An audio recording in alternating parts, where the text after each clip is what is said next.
कार्यक्रम के प्रायोजक हैं श्री मदन भाई रेखाबेन हुमड़, रूपेन प्राची हुमड़, अनगवीर आर्शवीर हुमड़, रिक्ता विशाल सेठी, आरिका। आपके पास काम का फोन आता है ना मनोज, काम का फोन आता है, तुम ट्रेडिंग का काम करते हो, फोन आता है, हाँ हेलो, उसने ऑर्डर दिया, तुमने लिखा, ठीक है, बमुश्किल से 20 से 40 मिनट, वो सेकेंड 20 से 40, काम की बातें सिर्फ इतनी देर होती हैं, फालतू बातें तो दिन भर होती, फालतू बातें दिन भर होती। शादी के बाद पति पत्नी सिर्फ काम की बातें करते हैं। किसकी बातें करते हैं? और शादी के पहले बेमंगेतर सिर्फ फालतू बातें करते हैं। क्या? क्योंकि उनको दिन भर बातें करना है, तो काम की बातें कहां से लाएं? कहां से लाएं? तो दिन भर सिर्फ फालतू बातें होती है। क्या किया, क्या कर रहे हो, कहां हो, क्या पहना, क्या खाया, अरे हद कर दी। ये सब फालतू बातें शादी के पहले ही होती। बड़ा मजा आता है उसका भी लोगों को। मैंने अपने पास बिहार आदि में आए हुए सगाई वाले लड़कों को देखा है, मेरे साथ विहार भी कर रहे हैं और रात भर चद्दर ओढ़ करके बात भी कर रहे हैं, खुसर फुसर खुसर फुसर। मुझे समझ नहीं आता है कर क्या रहे हैं। अब क्या किया तुमने दिन भर, उनको बताओ, और क्या कर लेगी तू सुन करके भाई, लेकिन कुछ ना कुछ तो करना ही है। वह मौसम कैसा है, क्यों तू रजाई ओढ़ेगी?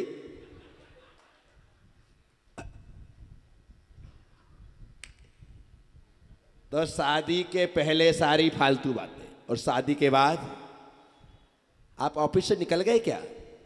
हाँ बस निकलने वाला हूं, आते हुए दूध ले आना। ओके, हो गई बात।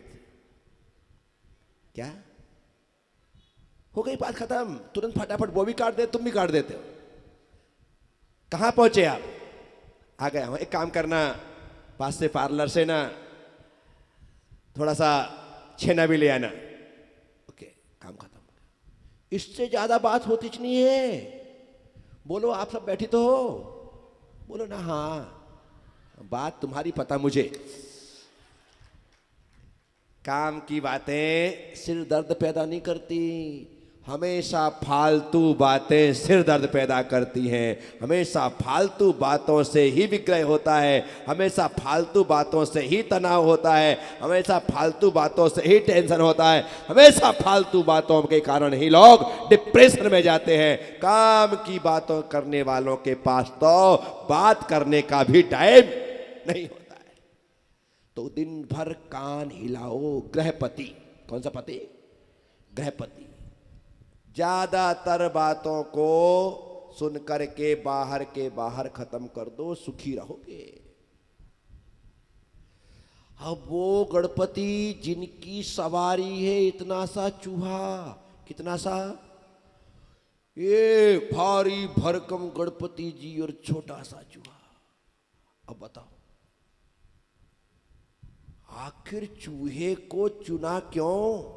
मैंने विचार किया कि दुनिया के सारे देवी देवताओं के पास बड़े बड़े वाहन, बड़ी बड़ी सवारियां हैं, लेकिन सिर्फ गणपति महाराज ने छोटे से चूहे को चुना, क्योंकि गणपति और गृहपति, गणपति और गृहपति।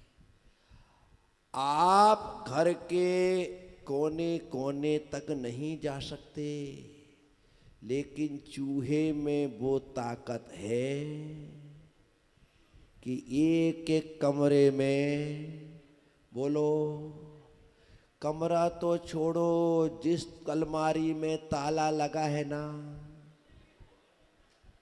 जिस पेटी में कोई सुराख नहीं है, बोलो बोलो ना, उसमें भी घुस जाएगा। गणपति ने अपनी ये सवारी चूहे की रखी है, तो ये गणपति की नहीं, गृहपति की सवारी है। आपका मकान 3B नहीं, ये कहता ना 3BHK,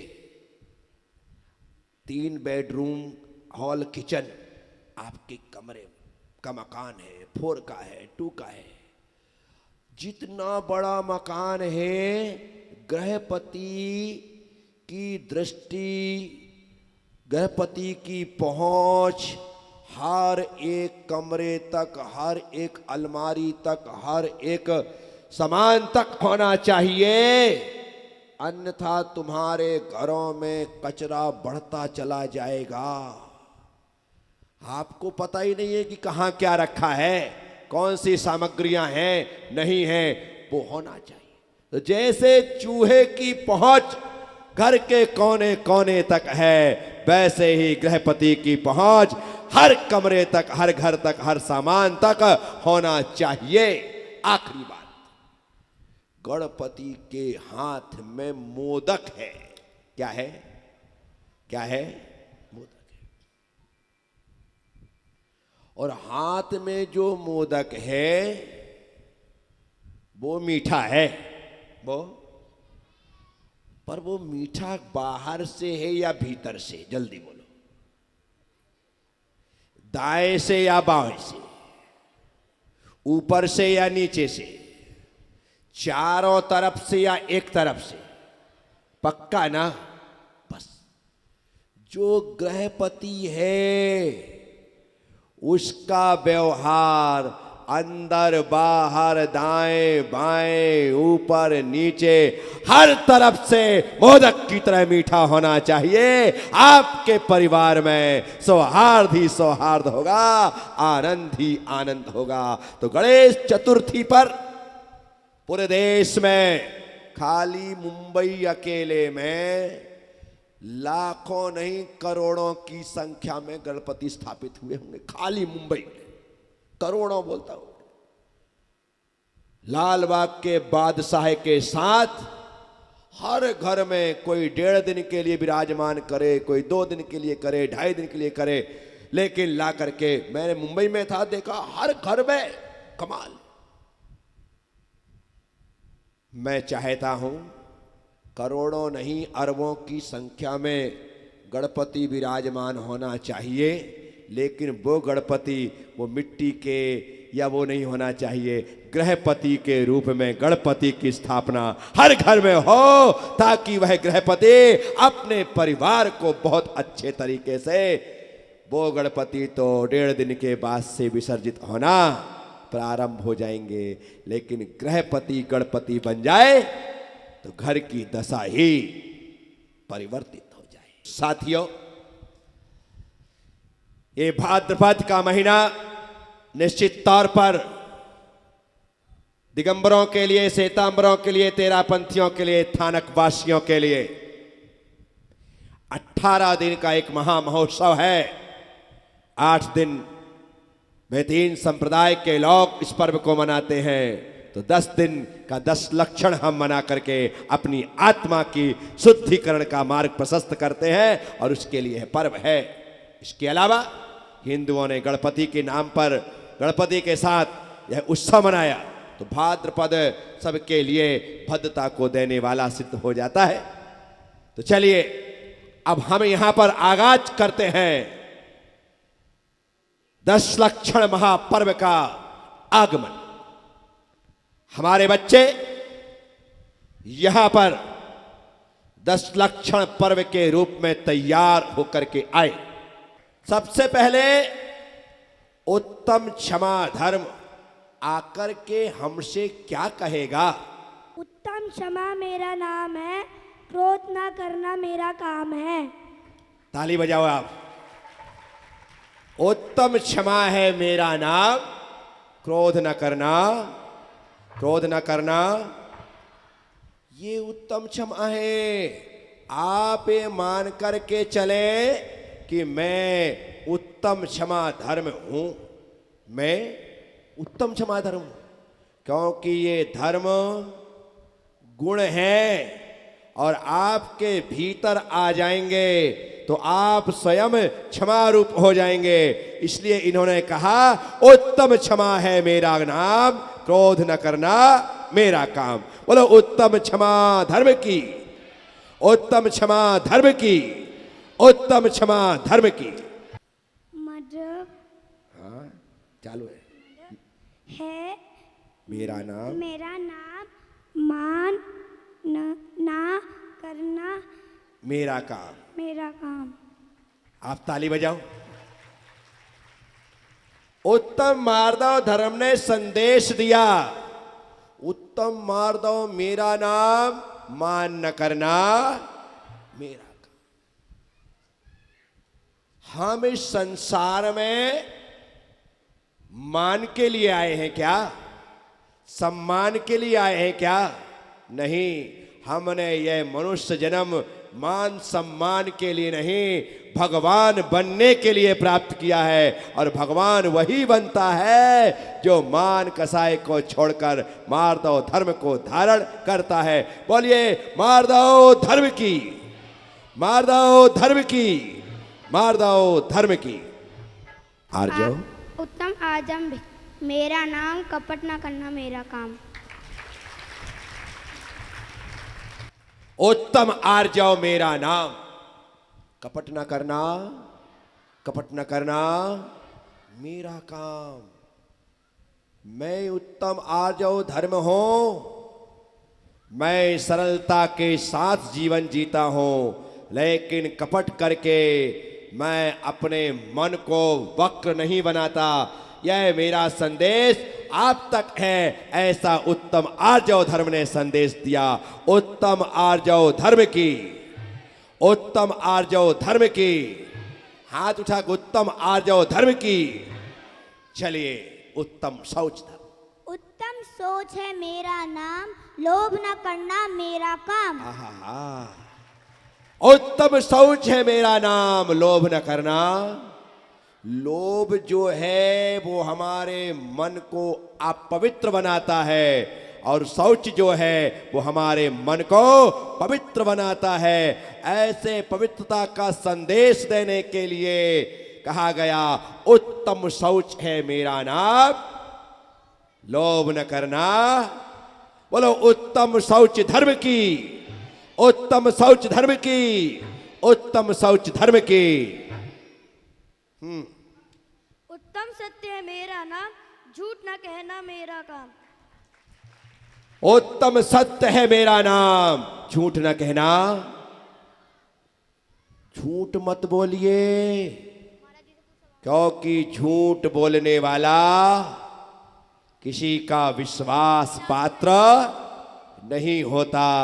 क्योंकि झूठा व्यक्ति सबसे पहले अपना विश्वास खो देता है। बोलिए उत्तम सत्य धर्म की, उत्तम सत्य धर्म की, उत्तम सत्य धर्म की। उत्तम संयम है मेरा नाम। व्रत पालन करना मेरा काम। उत्तम संयम मेरा नाम, व्रत पालन करना। बस व्रत क्या है? 5 पापों का त्याग, अर्थात असंयम का त्याग ही संयम है। जब तक हम पापों का त्याग नहीं करेंगे तब तक व्रत हमारे जीवन में नहीं आएंगे, और जब तक व्रत नहीं आएंगे तब तक उत्तम संयम नहीं हो सकता। उत्तम संयम धर्म की, उत्तम संयम धर्म की, उत्तम संयम धर्म की। उत्तम तप है मेरा नाम। उपवास करना मेरा काम। अरे वाह यार, उत्तम तप है मेरा नाम, उपवास करना। क्योंकि 12 तपों में पहला तप अनशन तप है। पहला तप वहीं से शुरुआत होती है तपस्या की, और आप कितनी भी दूसरी तपस्या कर लें वो दिखाई नहीं देती। दिखाई देता है आपका उपवास। क्या देता है? उपवास दिखाई देता है। इसलिए तप धर्म ने कहा उत्तम तप है मेरा नाम, उपवास करना। क्योंकि हमने खाने पीने के लिए नहीं, व्रत उपवास के लिए इस मनुष्य पर्याय के साथ जैन कुल को प्राप्त किया है, और वह हमें करना चाहिए। उत्तम तप धर्म की। उत्तम त्याग है मेरा नाम। दान करना मेरा काम। उत्तम त्याग है मेरा नाम, दान करना। क्योंकि जो दान करने का साहस रखता है वही सब कुछ छोड़ करके दिगंबर अवस्था को धारण कर सकता है। इसीलिए त्याग धर्म से शिक्षा लेकर के ज्यादा से ज्यादा देना सीखिए। उत्तम त्याग धर्म की, उत्तम त्याग धर्म की, उत्तम त्याग धर्म की। हाँ, उत्तम आचिंतन है मेरा नाम, प्रत्यय त्याग करना मेरा काम। उत्तम आकिंचन मेरा नाम, परिग्रह त्याग है मेरा काम। मेरा कुछ नहीं है, ऐसा जो भाव है उसका नाम है आकिंचन्य। क्योंकि हमने संसार में बहुत कुछ जोड़ करके देखा, लेकिन जोड़ने में कष्ट ही मिला, दुख ही मिला, और जिस दिन छोड़ दिया उस दिन निश्चिंत होकर के सुख का अनुभव करते रहे। बोलिए उत्तम आकिंचन्य धर्म की, उत्तम आकिंचन्य धर्म की, उत्तम आकिंचन्य धर्म की।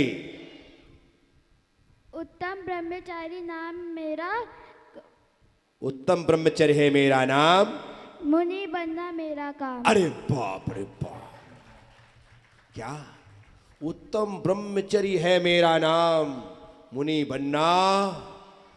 ब्रह्मे आत्मानं चरति ब्रह्मचर्या।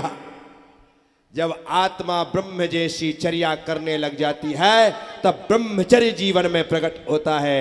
इसलिए मुनि बनने के लिए प्रारंभ ब्रह्मचर्य से ही यात्रा प्रारंभ होती है।